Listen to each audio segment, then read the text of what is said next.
મારું નામ છે ગામોડ શંકરલાલ પ્રભુલાલ. હું શ્રી ચોબારી મોમેન્દ્રા પ્રાથમિક શાળા તાલુકો ભચાઉ જિલ્લો કચ્છમાંથી આવું છું. મારો વિષય છે ભાર વિનાનું ભણતર.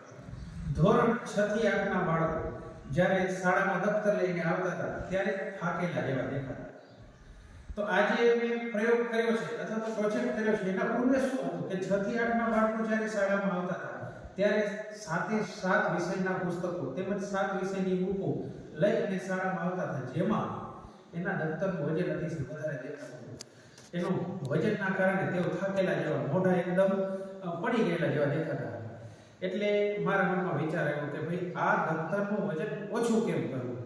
તો સૌથી શરૂઆતમાં જે એક બેન્ચમાં 2 વિદ્યાર્થીઓ બેસતા હતા અથવા તો 2 બહેનો બેસતી હતી, એમના વચ્ચે મેં એમ કીધું કે ભાઈ 3 પુસ્તકો એક વિદ્યાર્થી લઈ આવે અને બાકીના 4 પુસ્તકો બીજો વિદ્યાર્થી લઈ આવે. જેનાથી સોમ, બુધ અને શુક્ર આ 3 પુસ્તકો લઈ આવે, મંગળ, ગુરુ ને શનિ 4 પુસ્તકો લઈ આવે. આવી રીતે ડિવાઈડ કરી અને વજન ઓછું કરવાની વાત કરી. પણ એમાં પણ એવું થતું હતું કે જ્યારે બીજો વિદ્યાર્થી ગેરહાજર હોય તો એમાં પણ પ્રશ્ન આવ્યો. ત્યારે મને એમ થયું કે વિદ્યાર્થીઓના પુસ્તકો આપણે શાળામાં જ રાખી અને એનો વજન ઓછો કરીએ. તો એમાં પણ જ્યારે લેસન આપવામાં આવતું હતું ત્યારે શાળામાં પુસ્તકો રહેવાના કારણે ઘરેથી કાંઈ લેસન કરી શકતા નહોતા.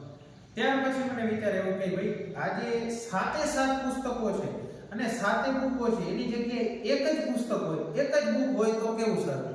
એના માટે મેં પ્રયત્ન કર્યો અને એના માટે પહેલા તો જૂના બધા 6 થી 8 ના પુસ્તકો મંગાવ્યા, જીસીઆરટી નું સમયપત્રક મંગાવ્યું અને મારા જે ચોબારી મોમેન્દ્રા પ્રાથમિક શાળાના વિદ્યાર્થીઓ હતા, જેમાં 53 કુમારો અને 65 કન્યાઓને લઈ અને મેં આ એક પ્રોજેક્ટ કર્યો જેનું નામ છે ભાર વિનાનું ભણતર.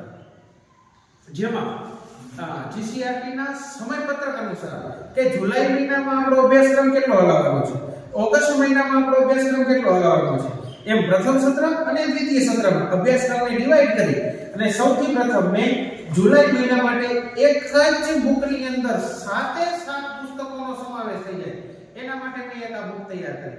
જેમાં આપ જોઈ શકો છો વિષય વાઇઝ ડિવાઈડ કરવાના કારણે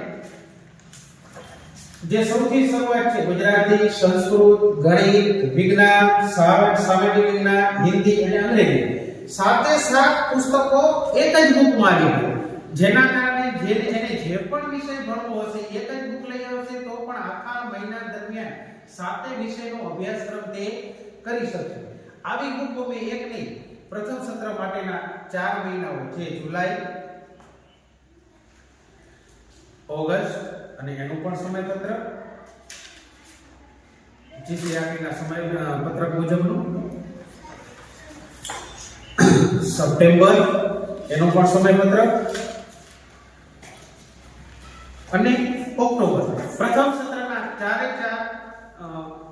સમયપત્રક મેં બનાવ્યા. એવી જ રીતે દ્વિતીય સત્ર માટે પણ ડિસેમ્બર, જાન્યુઆરી, ફેબ્રુઆરી અને માર્ચ આવી રીતે 4 પુસ્તકોને ડિવાઈડ કરી અને આખા વર્ષનો અભ્યાસક્રમ આમાં સમાવી દીધો.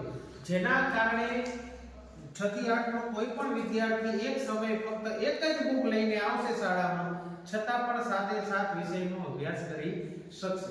અત્યારે આ પ્રોજેક્ટ મારી શાળામાં ચાલુ છે, તેમજ આજુબાજુની સીઆરસીની શાળાઓમાં પણ આ પ્રોજેક્ટ અમલીકરણ થાય એના માટેનો પ્રયાસો ચાલુ છે.